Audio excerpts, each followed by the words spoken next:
Comment comprendre que quelqu'un qui est vraiment talentueux, vraiment performant dans son domaine, n'arrive pas à progresser dans une structure, dans une organisation, dans une assemblée, dans, dans un groupement, dans un groupe de personnes, dans une vision, dans une aventure? Pendant toutes ces années d'entrepreneuriat en Afrique, principalement, à peu près 10 ans d'entrepreneuriat, j'ai beaucoup appris au niveau des ressources humaines.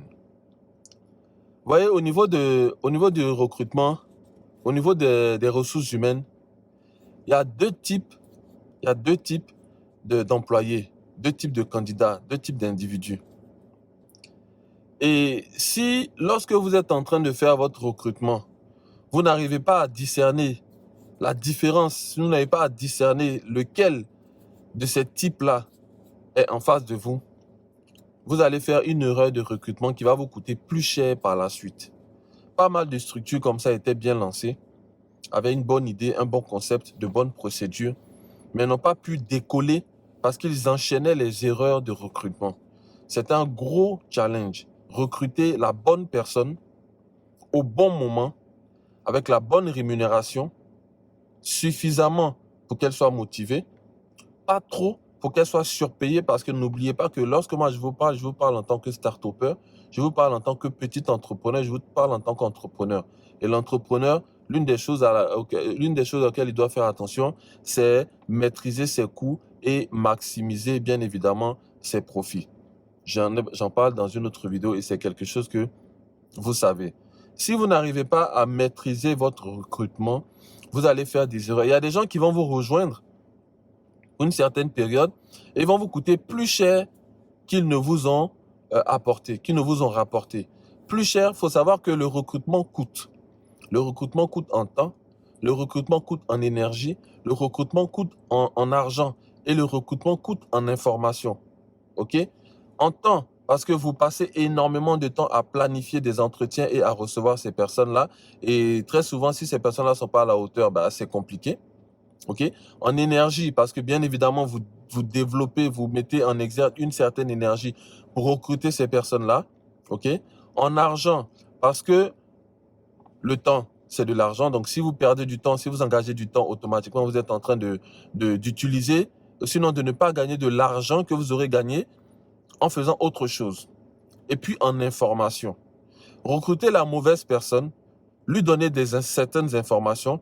Quand cette personne part, elle part avec ces informations-là.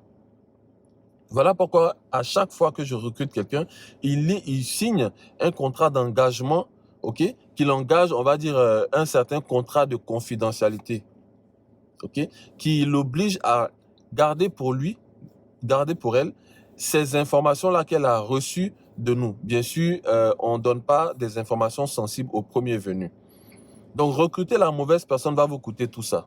Ces deux types de personnes dont je parlais tantôt, c'est le candidat qui est talentueux, qui a beaucoup d'expérience, qui est créatif, qui prend des initiatives, mais qui a un très mauvais caractère.